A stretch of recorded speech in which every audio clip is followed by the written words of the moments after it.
Guys, everybody, how's it hanging? Just came out to Half Moon Bay for a quick look around. A part of it I haven't been to before. This is the southern part of the bay. I usually go up to the tide pools and um, a few other places up north of the bay, but this time we're down a different section. So nice little shot of the sun getting lower, reflection. There's a little canyon there eroded down to the beach. A few places you can walk down the stairs to the beach, but there's this long trail that goes along the edge here. Lots of dogs here, people walking, jogging, so forth. Really nice example of I've talked about it on other streams before, the Krumholtz. See the windswept trees there? It's kind of a ramp almost from the severe wind on the end to the wind toward the back is a little less severe, and you get this kind of a ramp where the wind is basically, it's a German word for wind browsing in ecology. And so yeah, that's what's happening over there. Some large-scale Krumholtz, not just little shrubs and stuff. Anyway, just thought I'd walk around here real quick. I'm gonna stop by a few places here, but this is the first spot. Got some mallards over there in the water.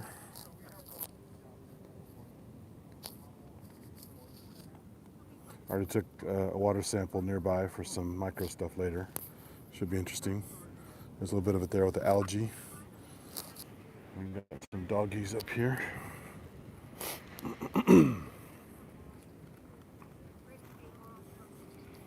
Lots of potential water samples here. There's all that algae in there.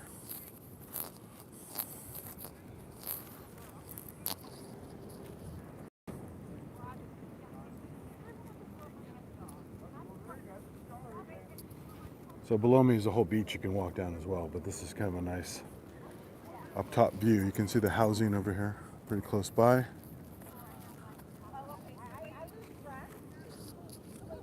Get a nice breeze up here.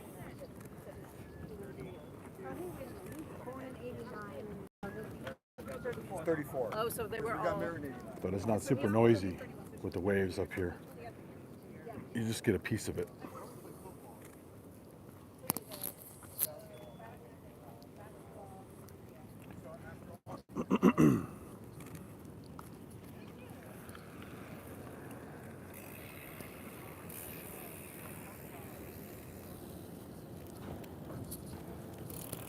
Nice erosion down there with some colors, almost like Bryce Canyon, but it's just sandstone.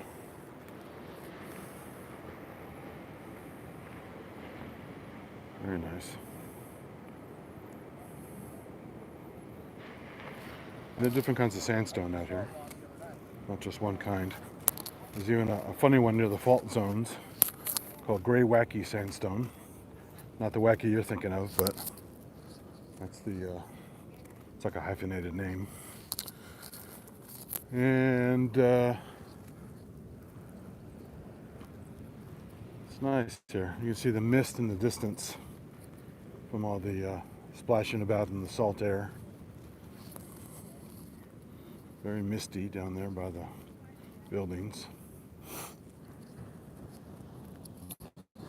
Got some beautiful waves breaking here in the sunlight. Light transmitting through the waves, very pretty.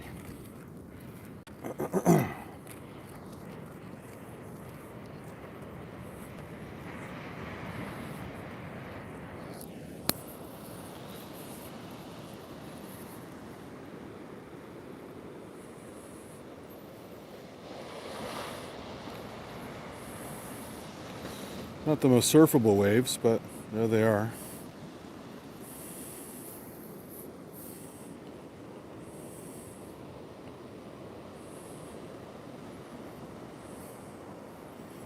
My angle's off here a little bit. Give me a second while I fix this. Maybe this will orient it again.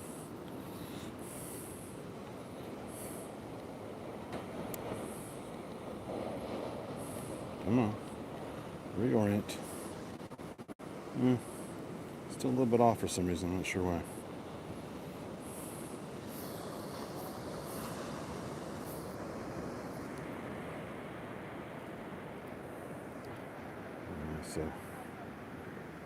Some of that reflection here.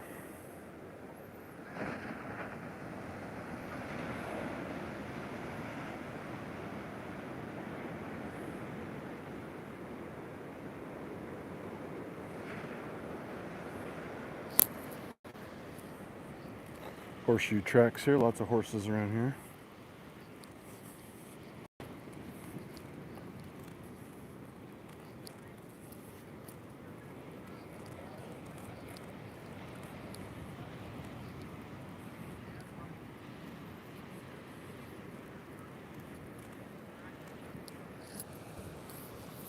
Nice shot of the beach down here.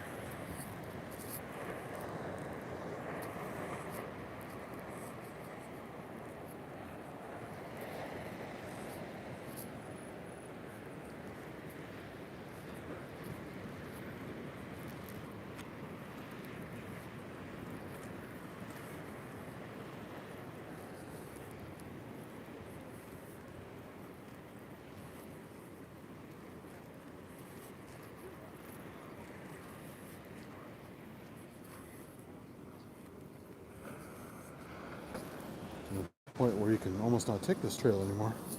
Fall down to the abyss.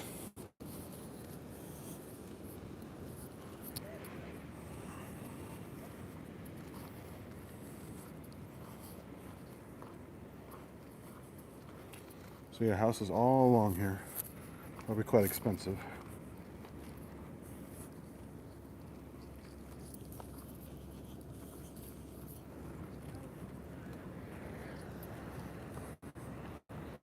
And as you can see back there, the sign is very true. Unstable cliffs, stay back.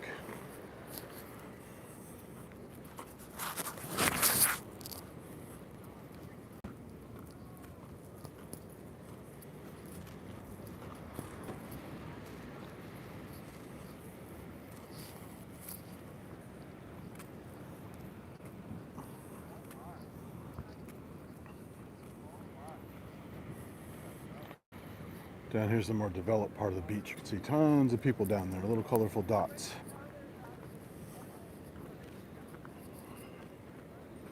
More like your typical Santa Cruz beach.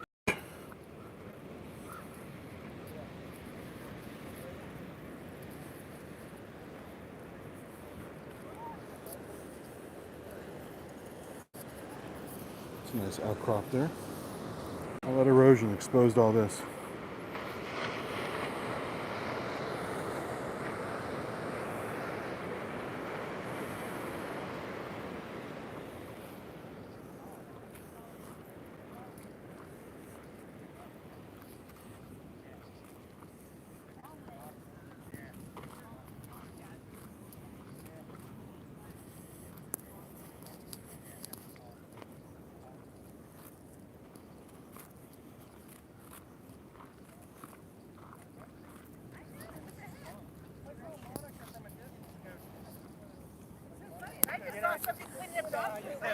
So heading back the other way, I guess.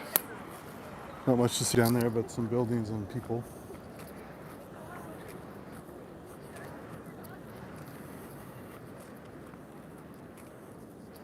Get a last shot of the people so you guys can see the density.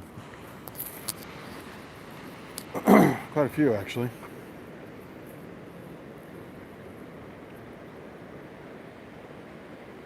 There you go.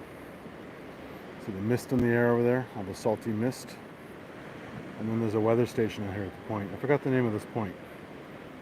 But there's a little weather station right out here. Probably some kind of a lighthouse foghorn situation too, so people don't crash into the point.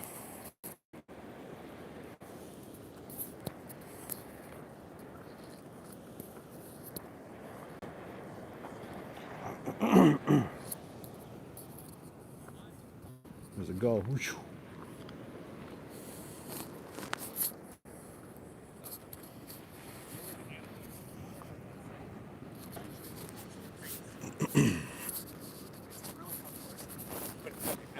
I love it.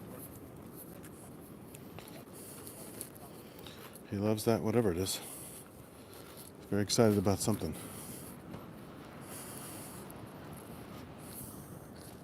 Lots of ravens up here. Some crows too. The mixture of sounds. You hear the and the kind of noises. Those are ravens, and the usual caw caw caw of the crows.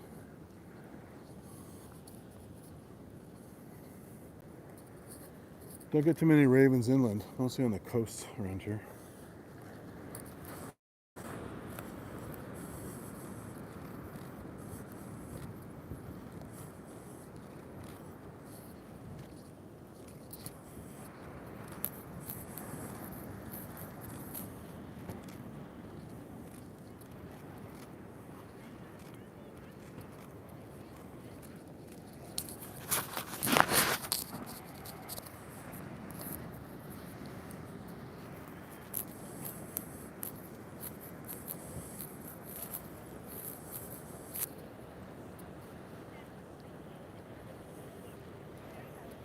Got the Atari shirt, gotta love that.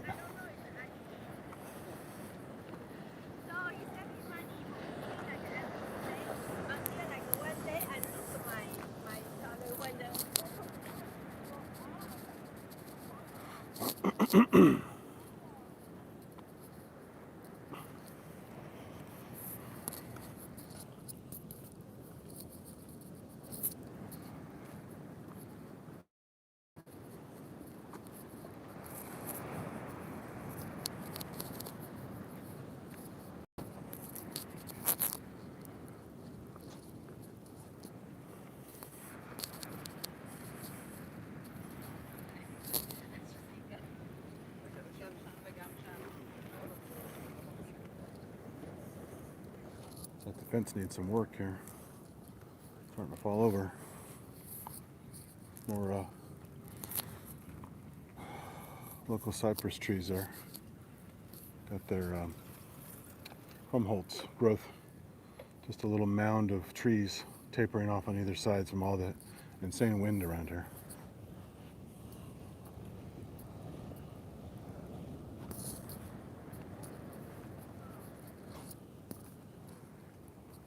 These two birds are chasing each other. What the hell's going on here?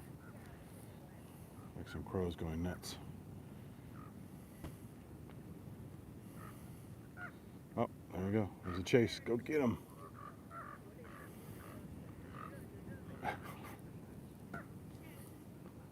Go get him. Ravens are going nuts.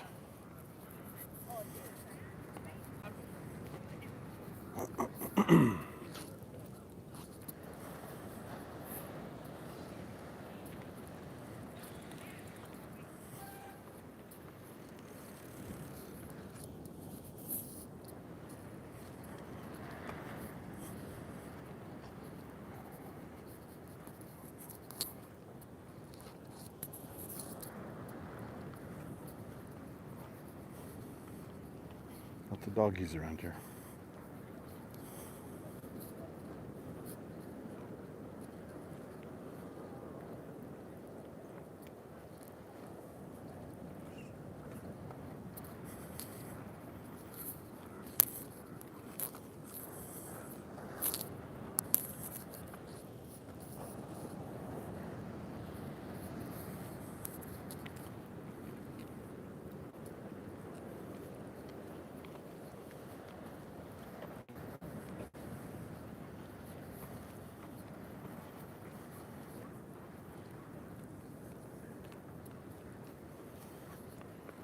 More doggies, more doggies.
Okay, the beach access should be coming up here.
Nice twisted trunk on this guy.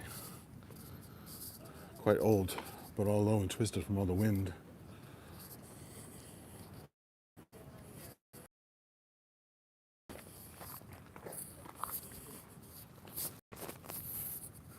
You can hear in the background there's a air horn, which is their version of a deterrent at the point there. The wind shifted so you can hear it.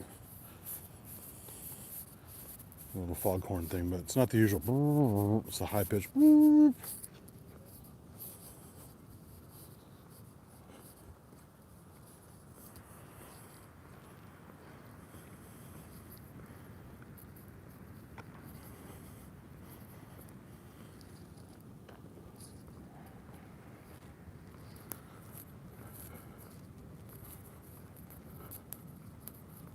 A lot of erosion there from the water coming in. Made a whole channel there.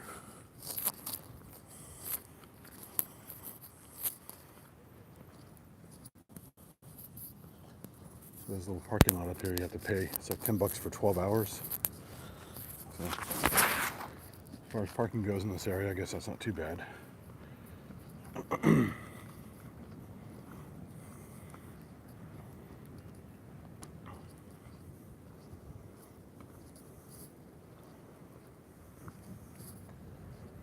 think we're coming up on the stairway to the beach.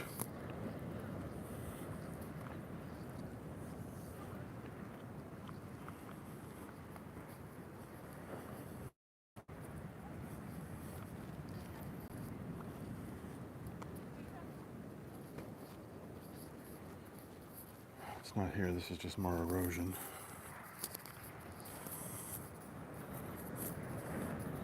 There's some big waves down there. They're not beautiful surfable waves, except for a couple. That's a pretty good one right there. Nice transparency in the wave.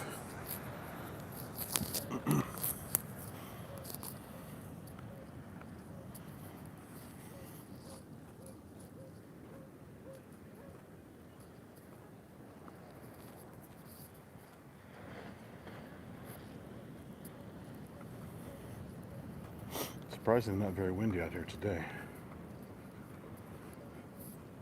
But as I showed earlier with the trees and the shrubs around here, there's plenty of wind controlling the growth of things.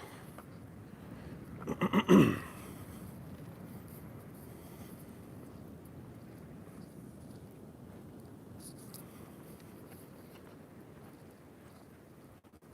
think this is the beach access right up here. All these people gathered.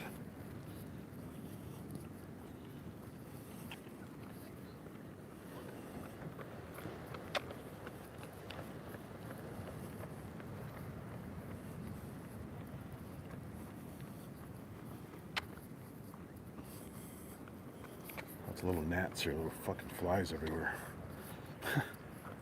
And if you're sweating, they're gonna go right for it. So,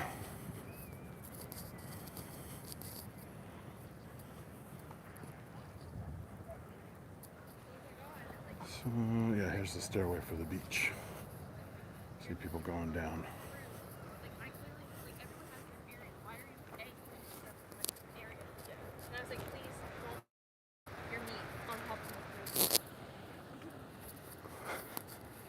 There's an isolated line. Please don't put your meat on top of my fruit.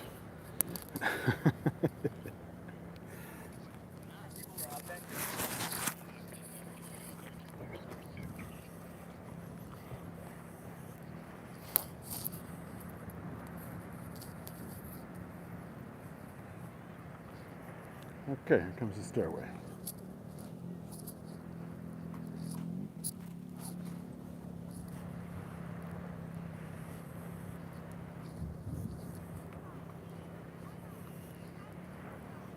Dogs must be on leash.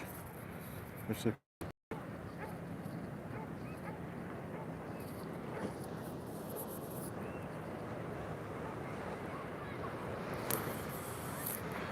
ooh, that was a nice wave there.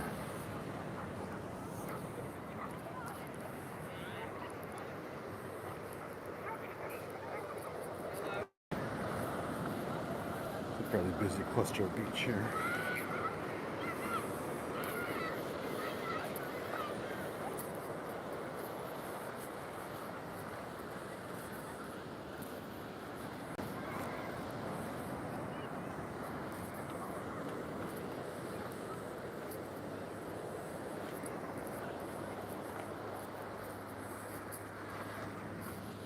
Tall steps here.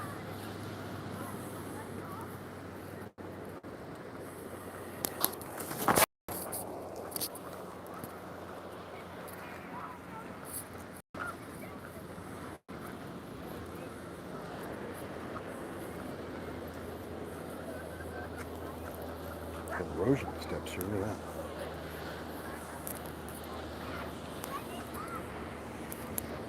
that. Dangerous waves. Be a good patch for a sink.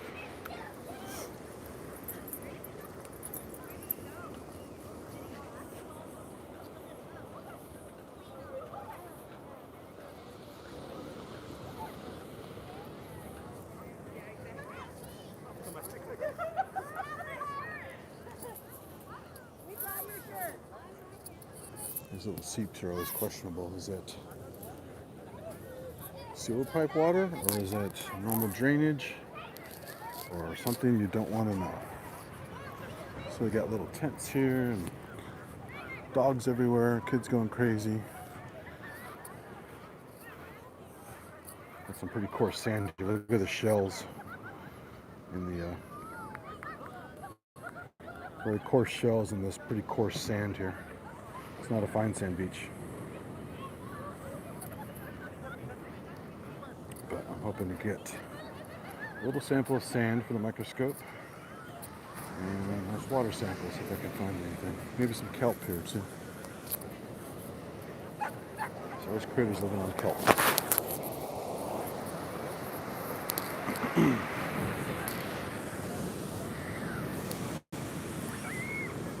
Looks pretty clean. I don't see any kelp. Some wet dogs that went into the water. Oh my goodness. That's a good sized waves there. That's surfable right there. That's a nice one. Look at the curve on that one. Beautiful. But it's got some shore break. If you're not ready, you'll get slammed into the ground.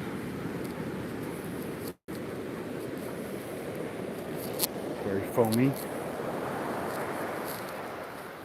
This is a fun thing to listen carefully and imitate on synth. The filtering of the noise waves, the fizzy fading out.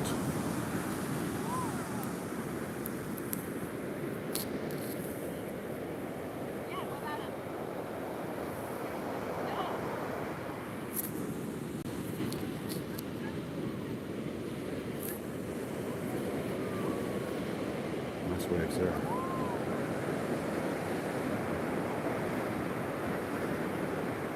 There's a big one brewing back there. Very nice.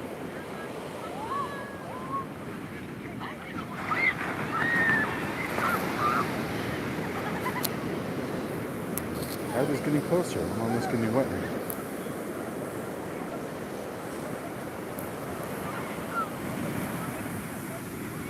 Pretty big waves.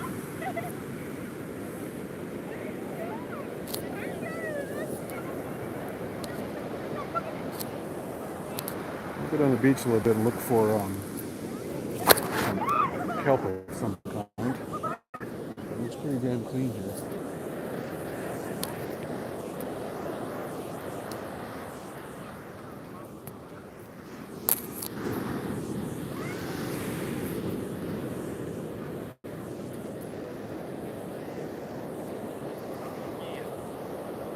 Another good trick for you guys not used to the beach. Walk as close to the water's edge as you can. It's nice and compact sand. Very easy to walk. Also doesn't kick up and get inside your shoes. So you can leave the beach without sand in your shoes whatsoever. And there's some crazy waves coming in here. Look at that one.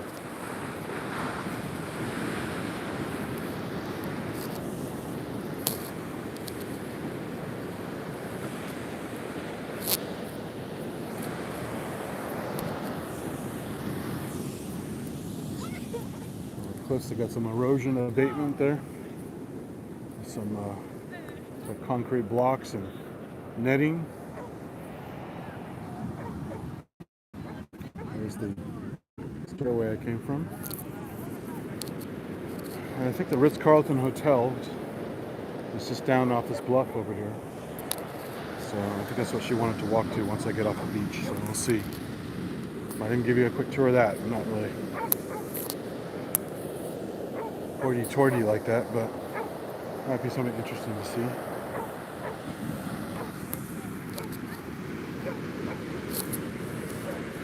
Yeah, no kelp, which is very odd. They must clean this beach or something, because every beach up and down the coast I've been to has at least a little bit of it, even dried stuff.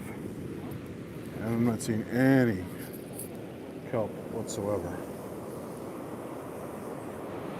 So I'm gonna get a quick water sample, chasing the waves here. You guys can see it live on camera.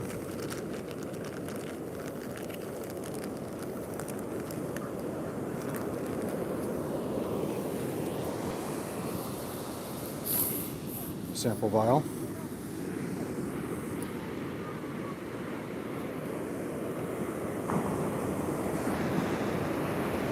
Just gotta time this right so I don't get wet. Although these shoes can get wet, they got wet many times in Disneyland and a bunch of other places. So.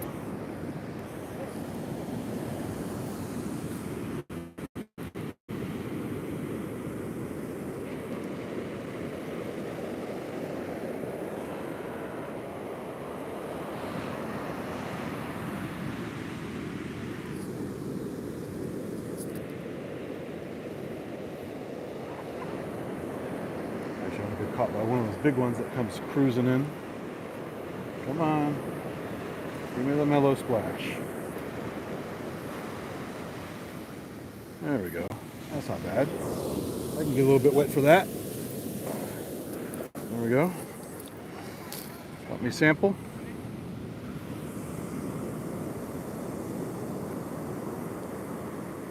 I'm not expecting to find too much. The last couple times I got beach samples, they were pretty boring. I got better samples of like San Francisco Bay, right by one of the land masses, like a pier or a jetty or a harbor or something like that. That's where I found actually my first diamond flagellate a couple shows ago on Micro Addict, but those are the guys that cause red tide in shellfish and will basically kill you in mass numbers, which is why they had the red tide warning. Oh, look at the waves coming in layers. Beautiful.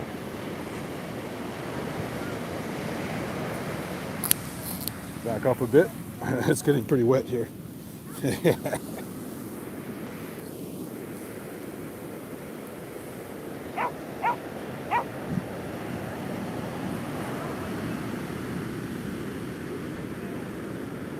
Now they're coming fast and furious.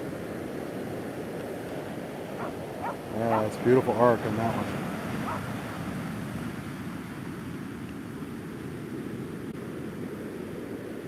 Let's try to get a close-up on one of those arcs.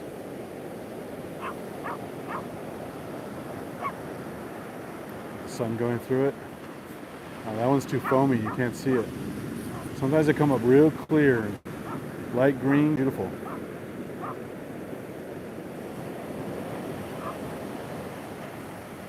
It's way too foamy right now.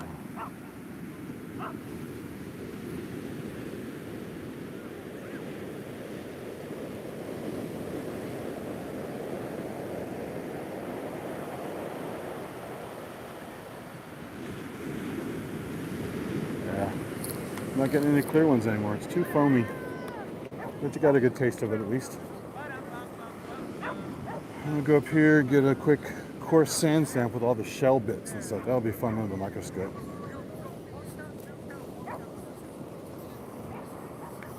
You see how chunky this sand is. It's very coarse.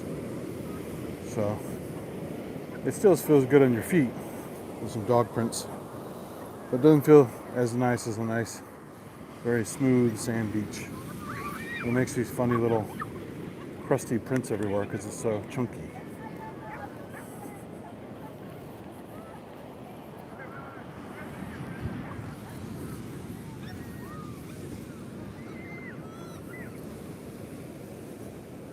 Look at all that mist in the distance. Very misty. Just imagine your car and everything else getting hit by that over and again, that salty mist. Giving you some nice corrosion.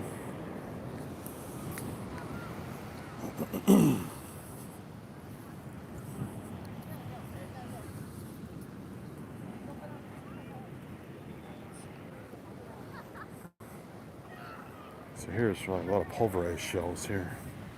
Looking for some chunky bits.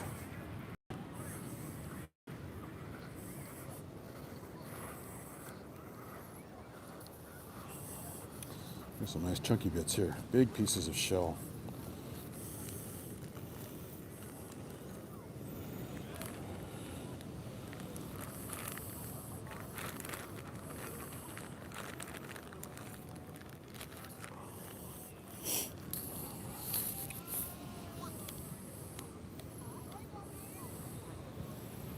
Yeah, that's a pretty good sample there. All colors and shapes.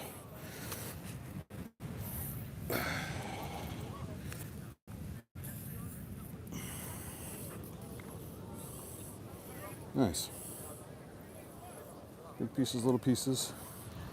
Let's get a few extra big pieces, some of these white ones.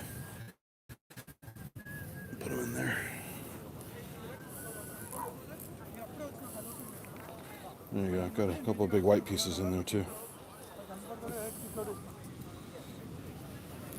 Cool. Now I have a shaker too. All right, there's the sand. Got some driftwood here.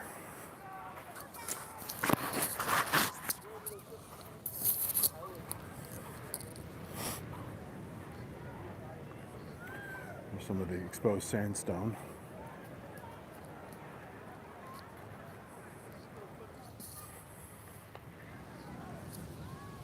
So yeah, quite a busy little place here.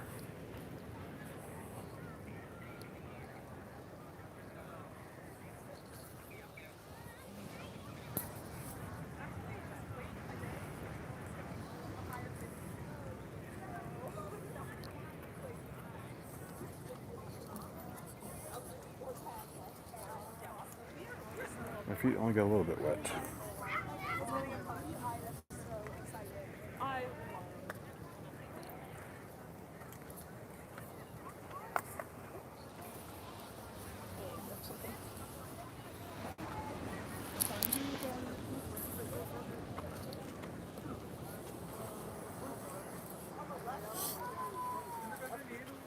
We're walking down the stairs.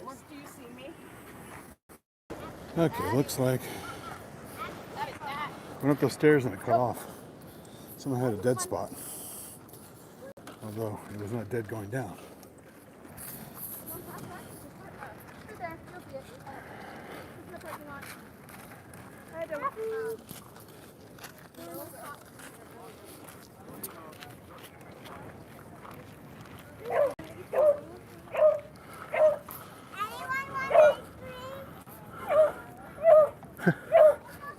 beagle.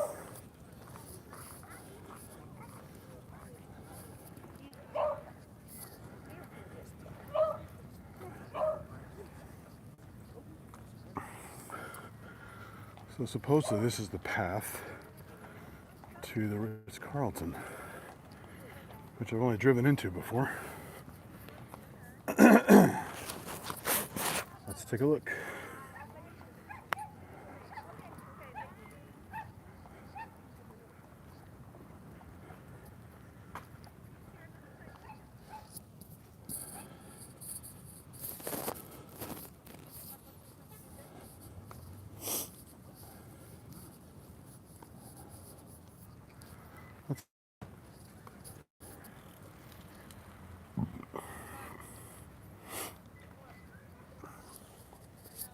Hopefully I don't have another dead spot. So far that was the first one today.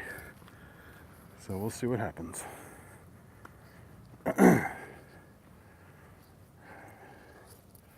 There's a bunch of oxalis flowers, also called native one that's yellow, purple. It's in the redwood forest. This is the introduced one, like a weed. There's also wild radish, that pink one there. Close relative of the radish you actually cultivate.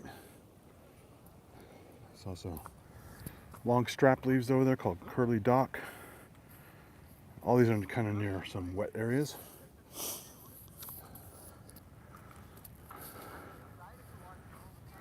There's looks like bristly ox tongue down there. That's a great name. It's Picris echioides. Weeds, botanically, it just means plant adapted to disturbed habitat. So you raise an area, or you burn an area, or you construct and deconstruct and abandon an area. The pioneer plants that come in and take root and do really well are the weeds. But there are native plants that are also weeds. So it doesn't mean invasive species necessarily. But because the stuff that came from Europe and other countries is so good at taking root and taking over, just like some of the birds were, like the house sparrow and the European starling. Some of these weeds here are pretty prevalent and really tenacious. Some are pretty, but they tend to populate an area like this, make it all green, but a lot of them are also annuals. So they die back and it's kind of a boring, ugly brown area for a time being. Whereas the perennial plants, a lot of the native plants are perennials, but not all of them. They would tend to at least give some color to the hills and to the fields and stuff. So if you look at old paintings by old botanists that came here in the 1800s and before, so a German one called Eschscholtz is actually a California poppy. The state flower is named after him, Eschscholtzia californica. And he and other guys who came out here and discovered all these plants because they were not known to Western science, because they're explorers out here, and did paintings of the area as is. So it's pretty fascinating to go look at those old paintings of the area and see what the predominant topography looked like from the plant point of view, the colors, the dominant colors of the flowers, things like that from the native plants. The other plants hadn't had a chance to come over here and take over yet. So pretty interesting stuff. You guys, all kinds of weeds out here. Lots of grasses introduced. There's a little round leaf there. It's called cheeseweed or mallow. That's Malva parviflora. Looks like little baby bell cheeses. But it's also segmented to break off like little seeds, almost like little fruits with little seeds. So it's a composite fruit, aggregate fruit. And so it looks like a cheese with slices cut into it for seed dispersal.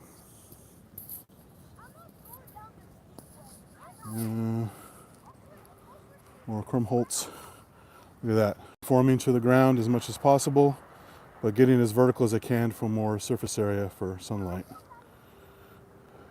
Perfect Krummholz shape.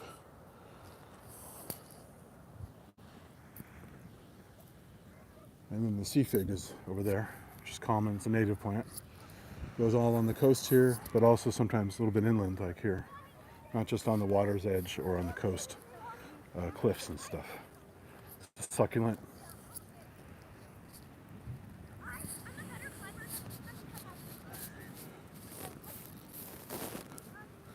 It's a carpeting growth of some of these plants. Again, it's almost like a Krummholz for herbaceous plants. Low in carpeting, so they don't get damaged by wind or dried out as much as little air pockets, little microclimates and stuff in there. And they will cruise around as the wind cruises around, potentially damaging things.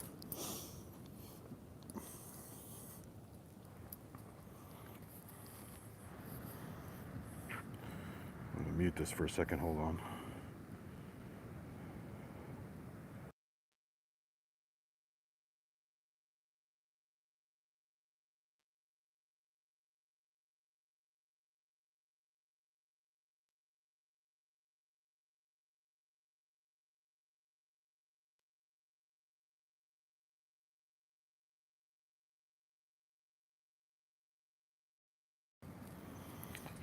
Okay, so now we're heading to Ritz-Carlton on this path. Weed field with some colorful flowers. There's a close-up of sea fig. It's triangular in cross section, succulent leaves. I'll actually pick one up here so you can see it.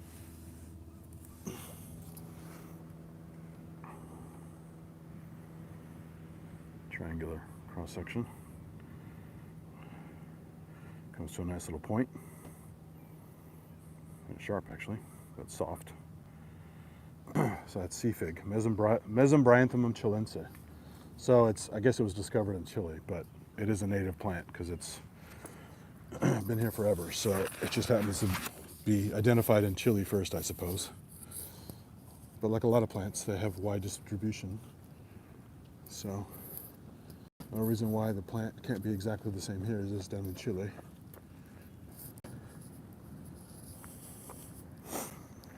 We're getting into this grove of, I believe these are Monterey cypress trees. I showed this earlier when I got here. See the sweeping swept-back layer of Krummholz. It's really low and flat on the coast, and as it goes further back into land, it gets taller and taller because the wind has been dispersed by the other trees in front of it and also just from the distance. And so back here, they're quite normal-looking trees. Up here, they're kind of squashed, swept back, and plateaued, almost like an acacia tree in Africa. They're interesting. The environmental effects on plants, animals, everything.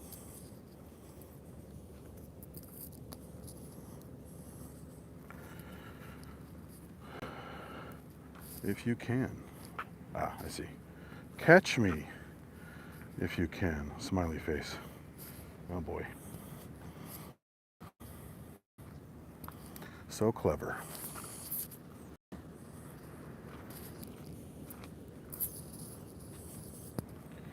More pools from all the rain we had lately.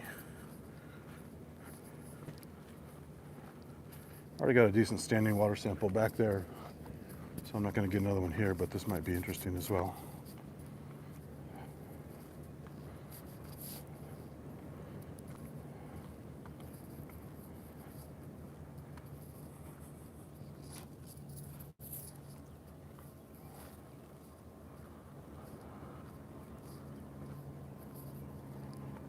Lots of lichen growth and other things growing on all the posts. So little fuzzy patches there, those are lichens. There's a flat lichen. So there's a foliose and a fruticose lichen. Here's a foliose one, looks like a lobe leaf.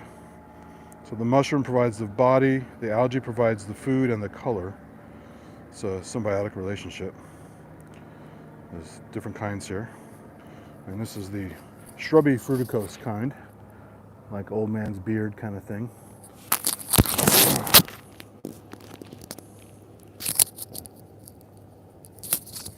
A little piece of the shrubby fruticose one for inspection. These are too hard to scrape off without destroying them, so I'm going to leave them alone. But they're interesting because depends on the type of lichen, they have different fungal parentage. So there's some real bushy ones there. The orangey, colorful ones that are quite flat. So basically fruticose but flat. They're not so leafy, loby looking like the green one was, like this one here. When they reproduce, they produce little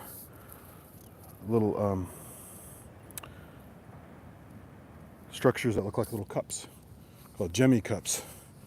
And they're part of the Ascomycetes group of fungi. And inside the cups are these ascospores.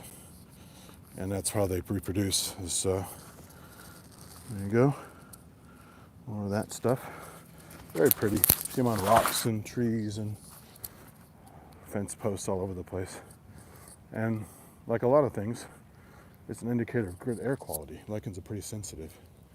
So if you find lichens in an area, not only is the temperature ideal for basic life, but it's also clean, clear air. And of course, being on the coast by the ocean, it's very clean, clear air. So that's what lichens do well here. There's a type of algae that grows in the trees around here, especially up a little further up north, but I'm seeing a little bit in the trees here, kind of faded color.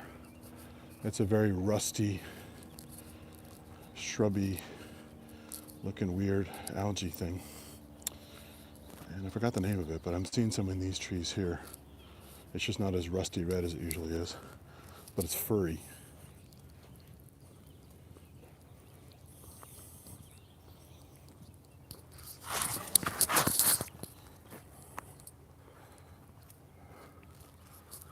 All right. Slippery when wet.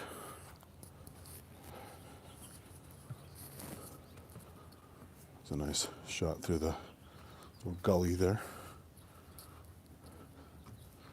Some misty light behind it.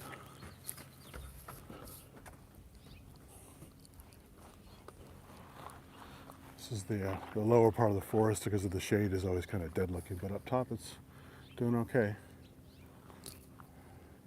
See lichens in the trees as well. That's a really nice, almost Lord of the Rings kind of shot there. That was cool.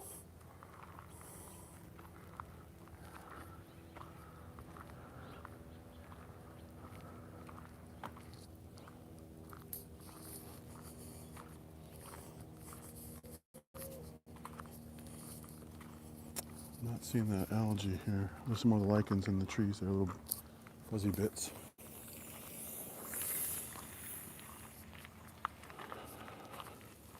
Here's some of the cones. I actually collected a couple of those. I'll put those onto the scope later.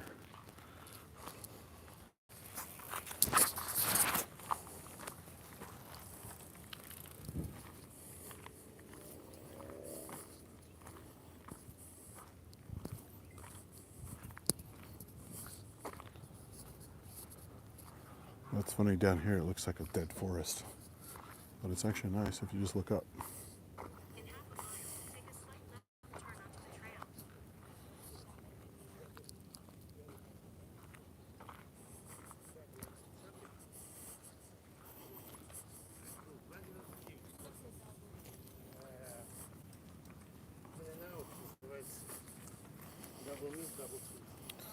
Some of the local animals. Haven't seen the hawk yet, or harrier, or kite, or sparrow even. Definitely not barn owl, active at night. And purple finches, I don't think I've ever seen a purple finch before except specimens. And here's the trail we're on. Bird Trail at Wave Crest. Weaving back toward the coastline again. Lots more open fields. More wind browsing in the distance there, funny shapes.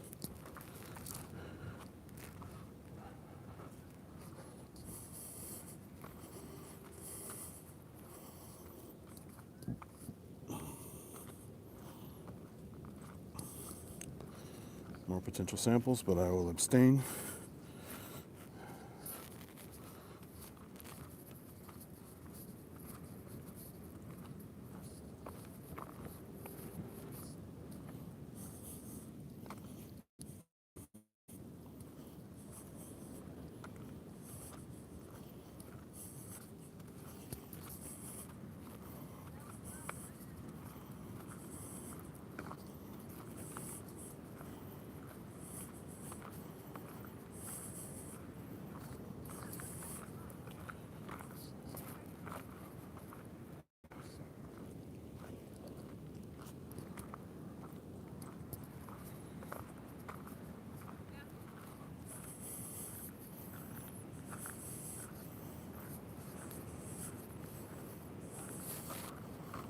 So this not only got blown over in the wind, but it's getting further Krummholz as it's continued to survive on the ground.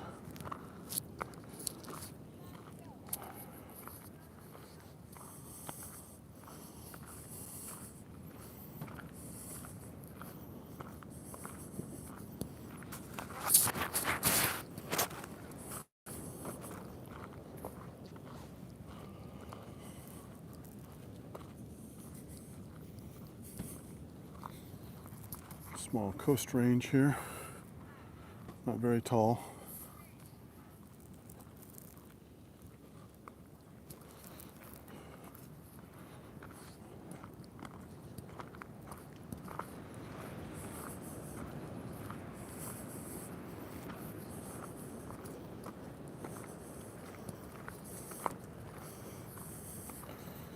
Small Krummholz here, see the ramp.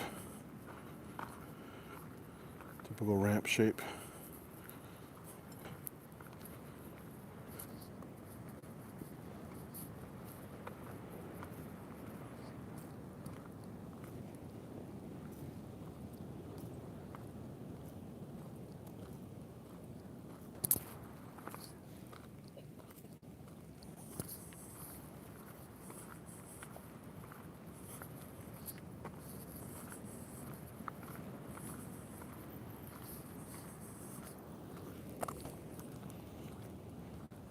It's a nice shot here. Looks very much like an acacia in Africa. Nice flat top.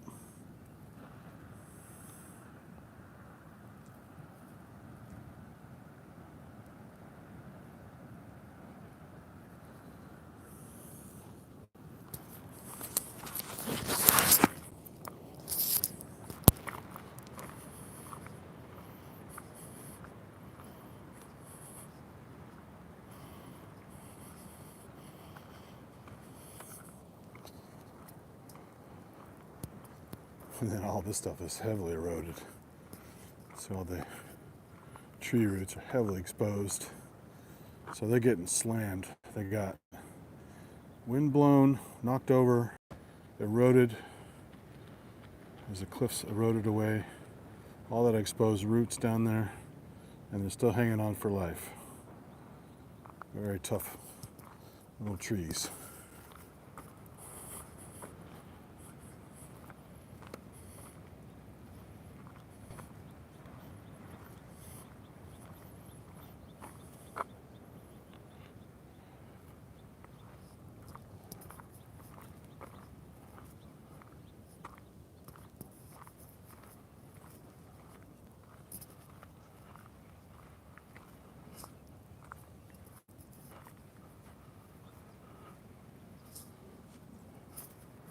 Nice shot down the side. You can see all the erosion.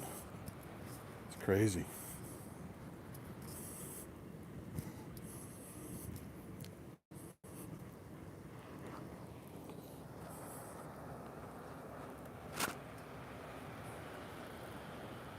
Very crazy. I got the tall shadows because the sun is getting real low. Look like Darkman walking with a cape here, with my thing tied around my waist.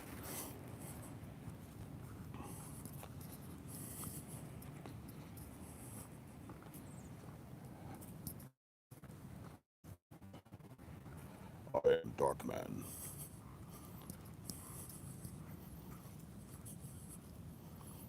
Very squishy here. Some good sample sound effects for you guys.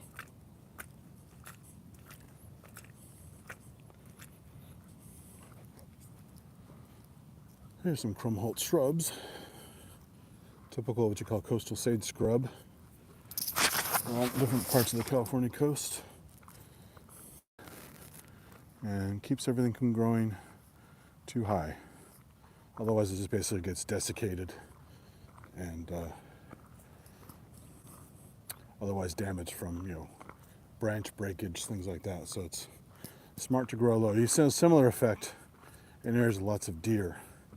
Krummholz and growth around a shrub, keeping it a certain shape in a heavy deer populated area, and gives that kind of similar clumping, low growth shrub look, because they continue to browse the new growth and leave the old growth alone. There's some coyote brush, another coyote brush, kind of different versions of it. That's the problem with common names is it's finally came back. Oh, there you go. Nice shot of the plant fluctuations here. California brome, that's actually the one called soft chess, but it's actually an invasive. It's funny they call it California brome because it's not Californian. Another invasive plant, birchfoot trefoil. I'm pretty sure that's a type of lotus. It's a legume. Beach strawberry, I'm pretty sure that's a native Fragaria chinensis, I think. And a vetch, which is definitely an invasive weed. So they're not necessarily giving you honest or detailed information to confuse you, I suppose, about what's native, what's not native. But talks about the plant communities. So you got coastal scrub, also called coastal sage scrub because of the sage. Woodland would be like, it's not an oak woodland, that's more inland. You have coastal prairie with the grasses and ideas of succession, where an area gets cleared for some reason, the first things to take over are the grasses and the herbaceous plants, the shrubs, and eventually enough of that gets built up, you get a woodland area, like a little forest. And happens in a lot of different places that way. So, nice little sign. Doesn't give that much information, but it's helpful if you're just a visitor walking through here. More sun going down shots. Some really nice magic hour light on the trees here.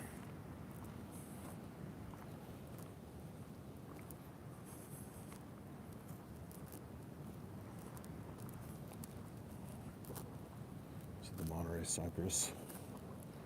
The ones I showed earlier that had little cones. I actually collected a piece. I can put them to the scope later. There's the red stuff I've been talking about. See that reddish color underneath the tree? That's not the sunlight.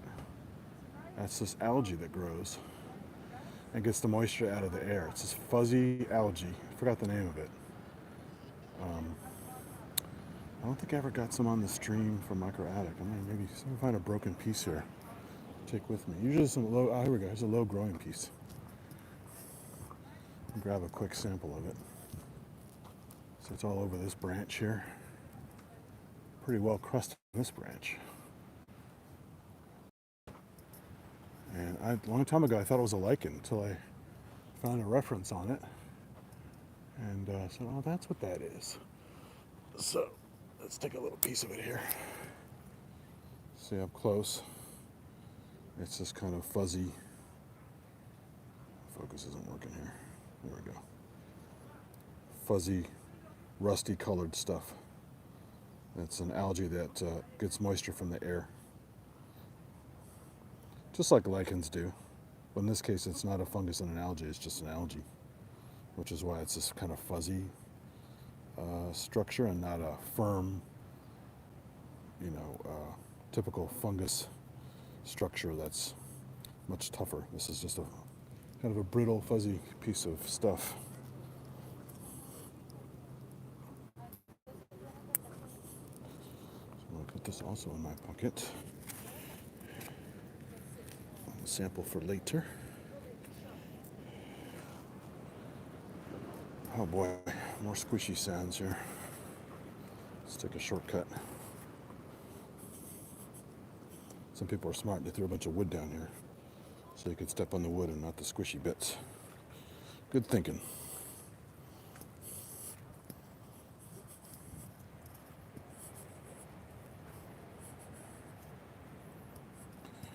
Hey, what's up, man? Hey, look, it's a California towhee. Used to be called a brown towhee. Largest ground sparrow in the area. And the lady I used to work with, I was talking to her about birds. She wanted to learn about the birds of the area when I worked at Apple. She started getting into these birds, and I said, oh yeah, that's the California towhee. And notice the call. She started laughing. She started calling them one note. Because they just go.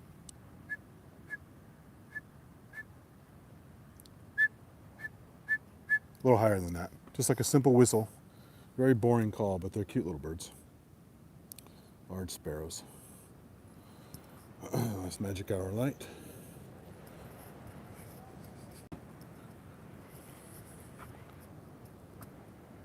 Hold on a second here.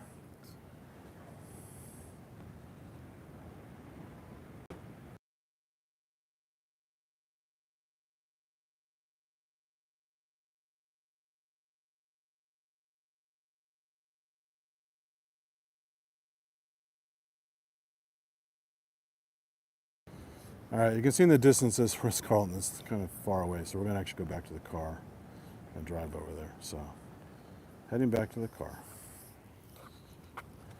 Yeah, Dave, these towies are really cute little guys. In my backyard all the time growing up, so I'm not surprised to see them here. More squishy bits here.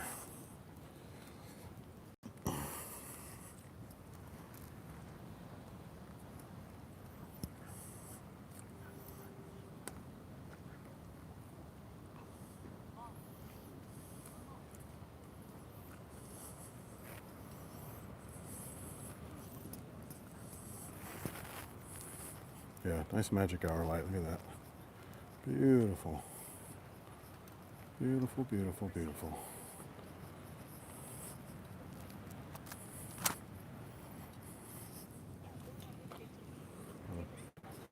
Color's getting different this way as well. One last shot of that rusty stuff up in the trees. It's really colorful with the magic hour light hitting it. Very orangey at the base of the tree there. So I will put that on my next stream, maybe tonight. Micro Addict. Another quick shot of the sign. Bird Trail at Wavecrest.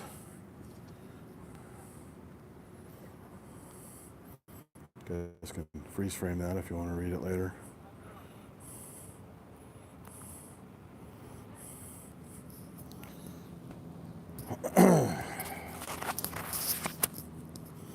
It's nice here. It's cool, but not too breezy. Definitely not hot today, which is nice. It's good for walking, refreshing. There's some windows perfectly placed on the hillside back there, reflecting all the sunlight. Look at that. Very bright.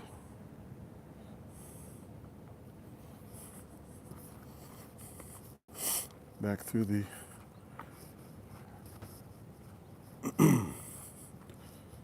coastal prairie slash coastal scrub slash woodland area with the Monterey pines, Monterey cypress.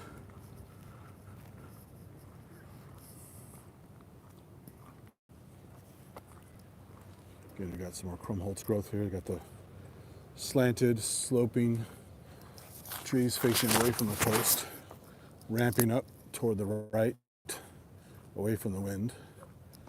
And then some of the stuff further back that's more stout. It just basically holds its ground. It's got nice magic hour light on that one there. It's much more stout. It's got nice flat top growth there. But see, next to it is a lower one that got swept. So it makes a nice ramp. Like like it grew up in a wind tunnel, basically.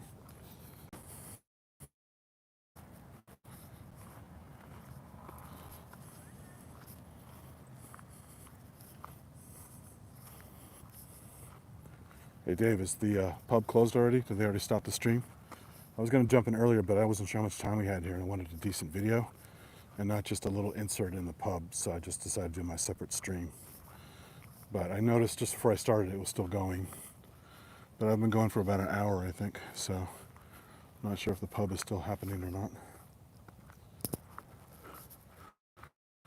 Nice little seep there, little waterway with some goodies in it.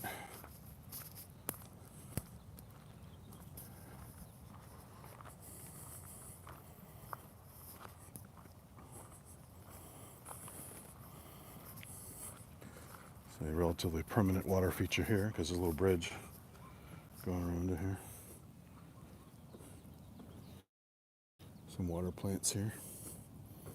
It's like little sedges. You guys know the water plants, some are round and some are triangular, kind of like the sea fig. So there's the mnemonic. Russia's around, sedges have edges. Something to tell kids. Look at that magic hour light. It's beautiful. Now it's getting low.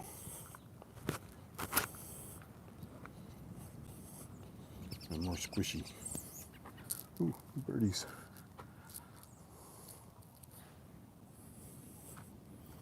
Squish, squish, squish.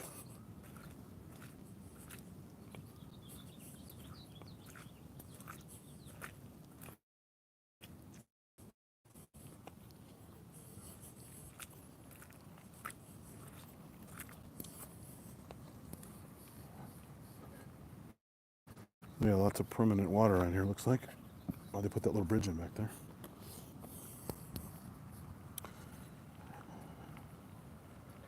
Back to the heavily eroded part. The trees are still doing their thing, but they got a bad deal there. All the roots exposed. Now we're getting close to proper sunset.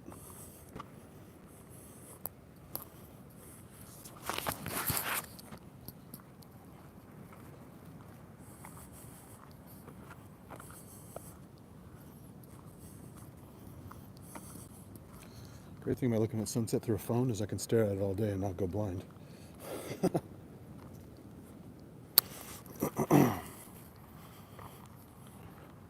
Boy, some big ravens over here. Those are big suckers.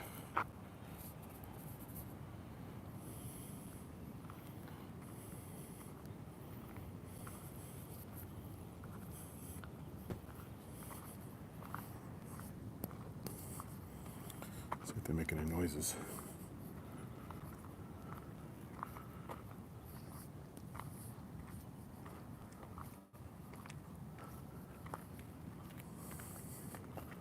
Yeah, those are big boys. At least twice the size of a crow.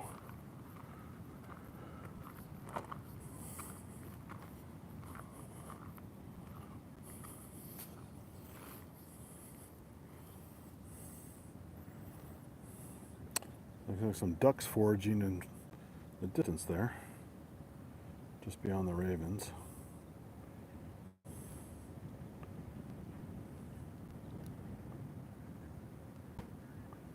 Some mallards having some fun in the wet seeps in the grass.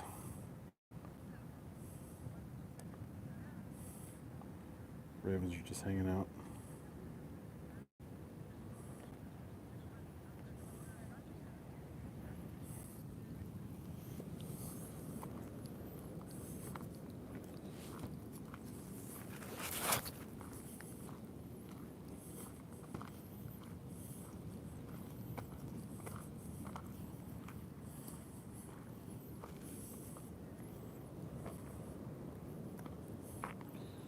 In a second, I'm going to mute this for a moment.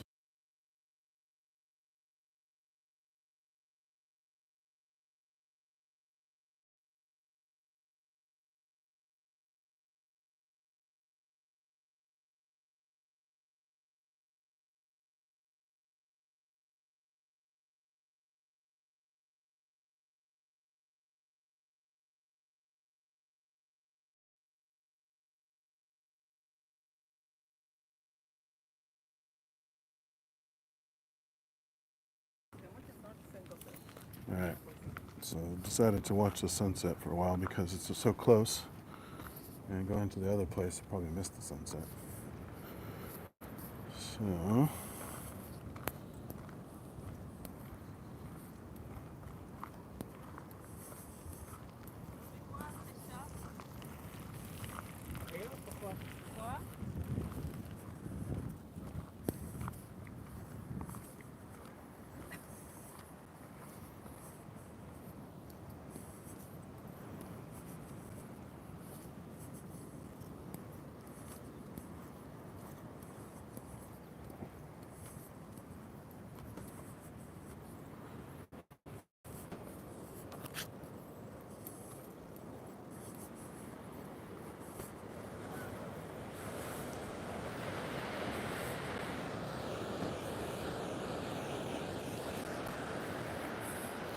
Just over the beach.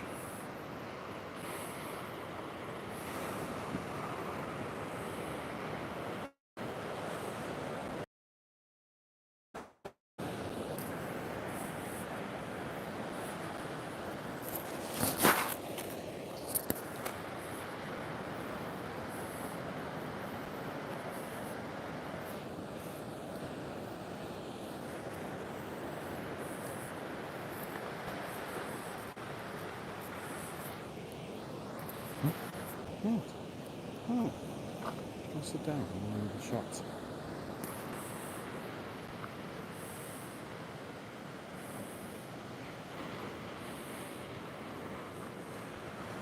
It's having fun in the water there. He's always fishing. Probably illegal sea fishing.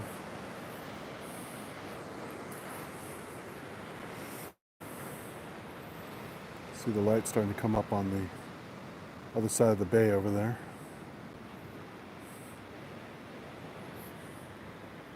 Nice little Krumholtz there.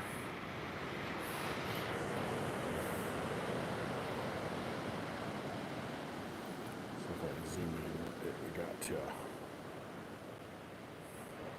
getting some nice squashing of the sun a little bit, but it's also some cloud cover, so we're not going to see the sun actually dip down because it's going to hit clouds. So I'll stay here for a while until we lose some of the color. It is pretty.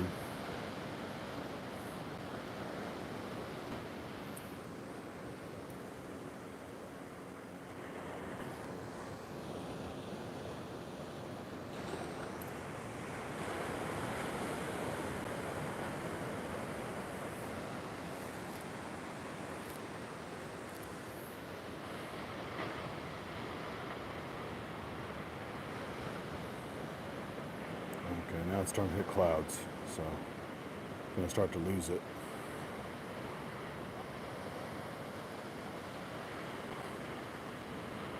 I'm going for 75 minutes. Crazy.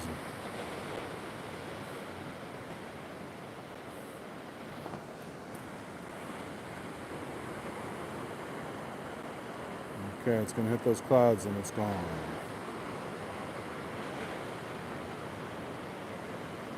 If you guys are lucky and you get a nice cooler horizon, the conditions are just right and you have a little bit of magnification, you can actually watch this phenomenon called the green flash. Where the last bit of sunlight, which is technically already gone, but the Earth's atmosphere is bending the light, so we can still see it even though the sun is already set.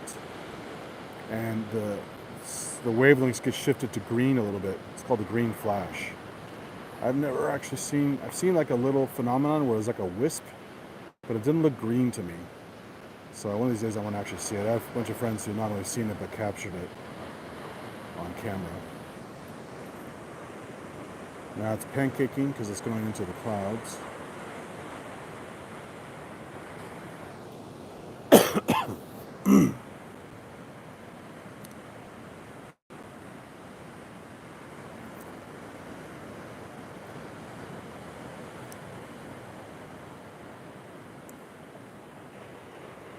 Do a quick zoom before it goes away.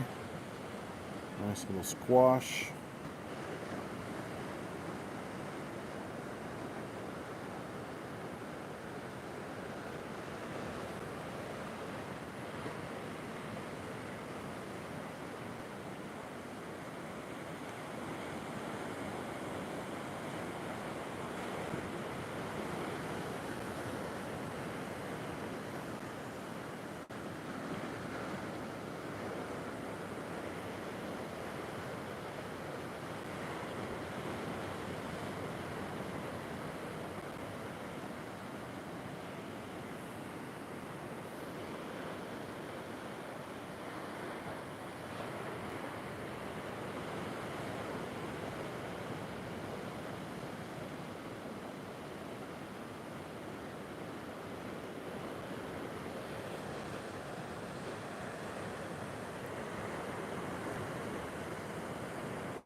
Try to squeeze a few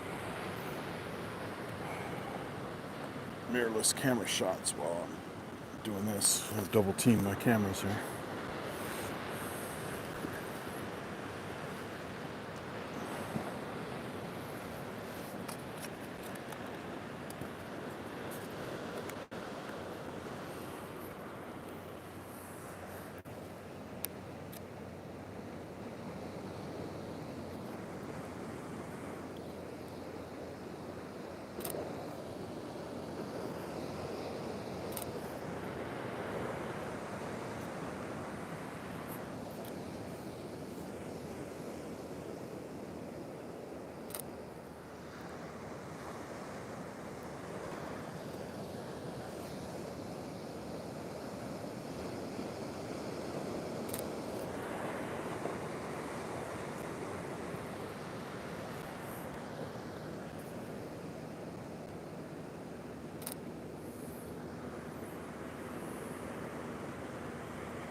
I had to juggle two cameras like this.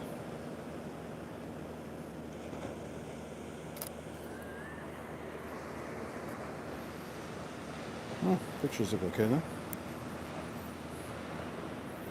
Not bad, not bad. Okay, now it's dipping down.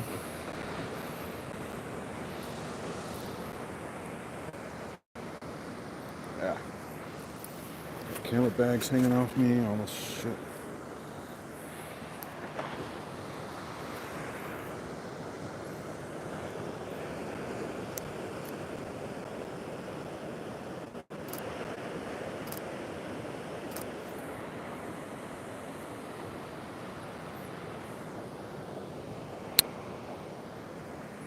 Dog's chasing the ball down there. Some really nice shots of the mist over there to the right. Capture that one. I'm still shooting the sunset with this.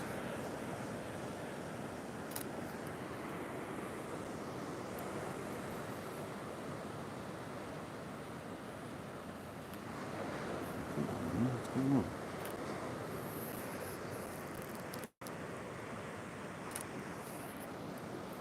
Sorry, I moved the camera the wrong way. Ooh, that's dark. Okay, lighten that up. That is dark.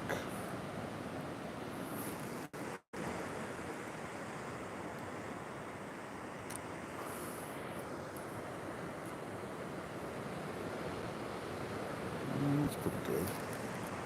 Good shot there. Shot there of the coast. Shot of the sunset itself.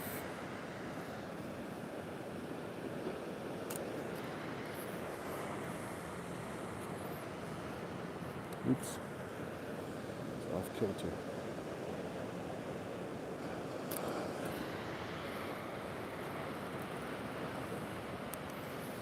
Oh, not bad.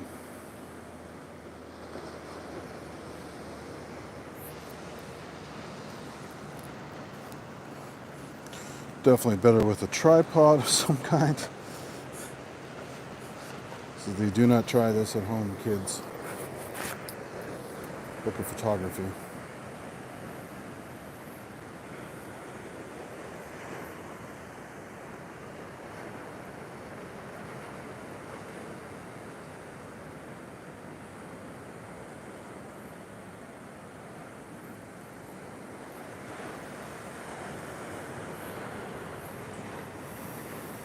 Don't pull on the camera. What are you doing?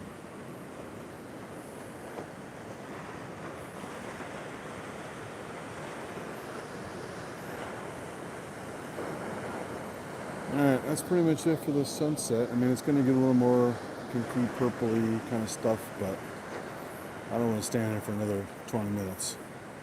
So I'm going to go to the next location and see how it changes. There's a beautiful view, the misty stuff. Look at this in the distance here. I was getting pictures of this with my other camera. Awesome mist. Makes you think of that movie, The Fog, and also The Mist with all the crazy creatures in it. the Cthulhu-style creatures in the mist, tentacles and such. H.P. Lovecraft. And that's through the beach. There's some more pink and purple coming in here.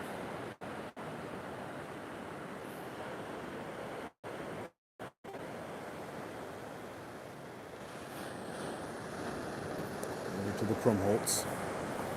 Down to see some more folks enjoying the last bit of sunlight.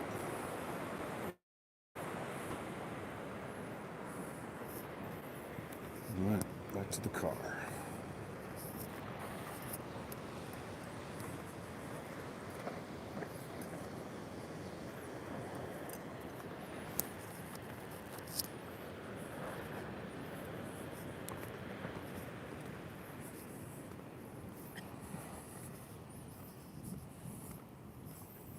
Got a duck.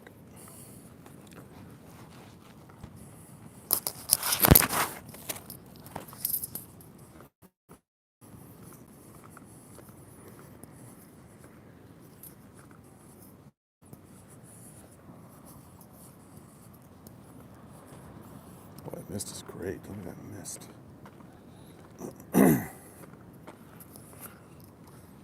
I'll stop at this junction up here and zoom in a bit more. Very misty.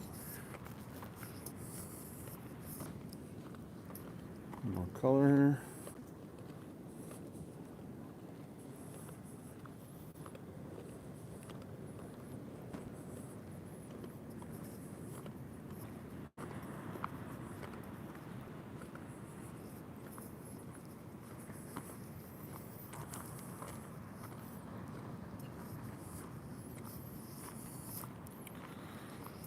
Not seeing any mammals here, like deer and such, but they'll probably come out later.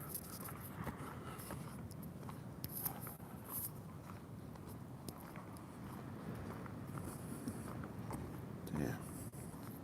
It's crazy mist. You can kind of make it out of this view, but I'm going to zoom in a bit more so you can really see it. A whole ton of people down where the stairs are up ahead for the beach access. Obviously taking pictures of the sunset.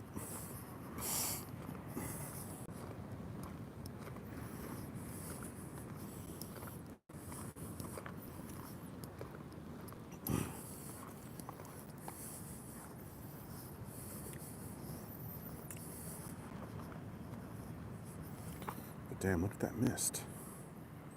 It's crazy. People are actually kind of in the mist over there, or just behind them. All the way out to the point here.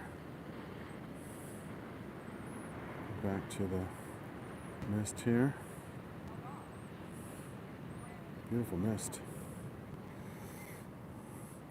One more shot with this of the mist. My other camera.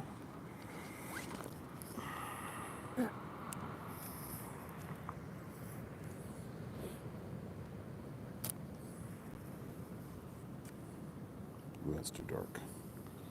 Let's crank the ISO up here. ISO up.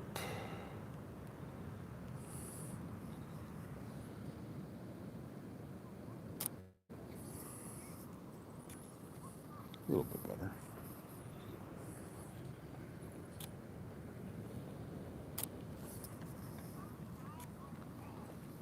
A bit better. Just going to zoom in a bit, get better mist coverage.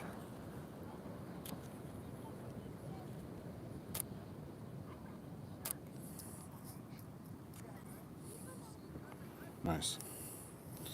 Good mist.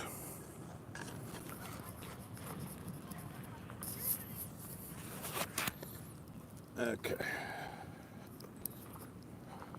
That's cool. I've never seen that mist phenomenon out here before. More color over time. More pinks and purples.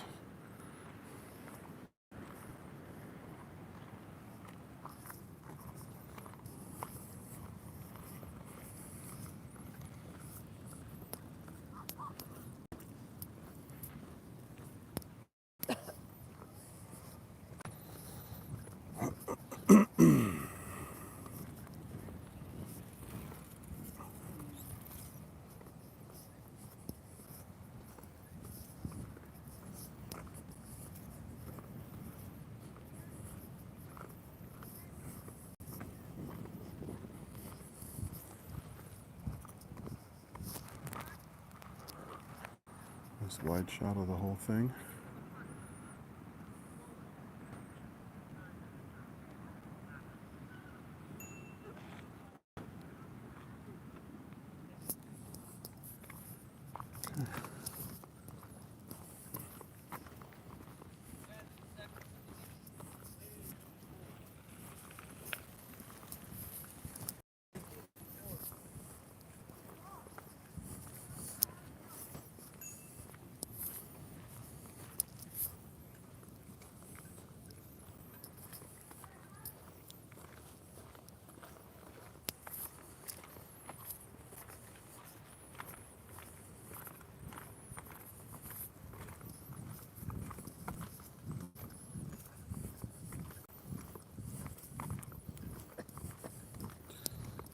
Doing some restoration out here, which is good.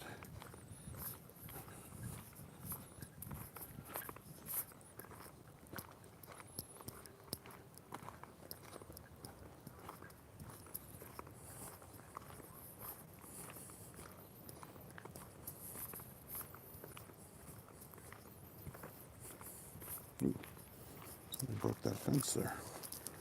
Branch probably fell on it.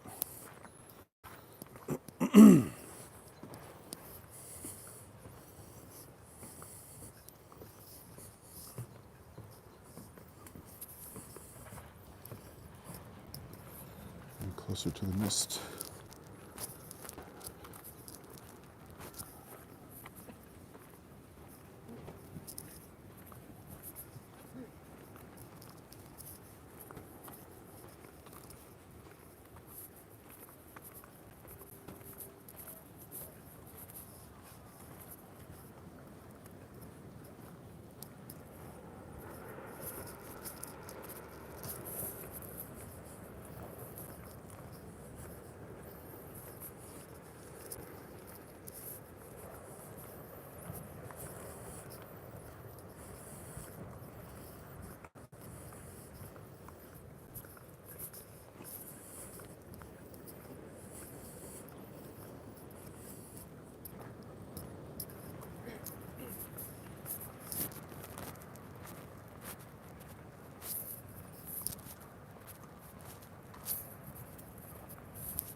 So much fog over here, you can't even see the water. It's crazy.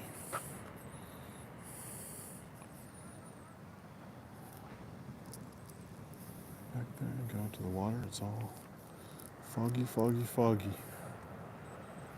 Go back out here to the sunset, a little more color.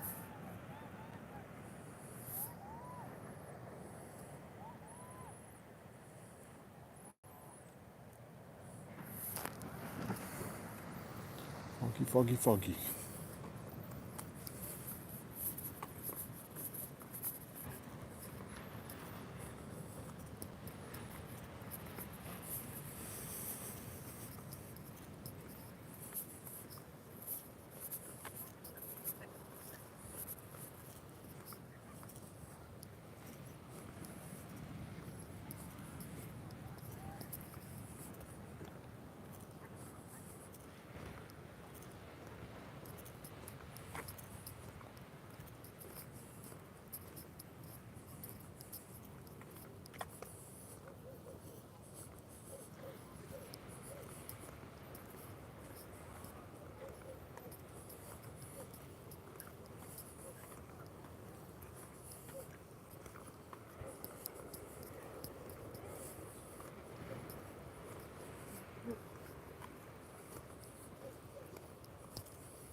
Oh là là, già.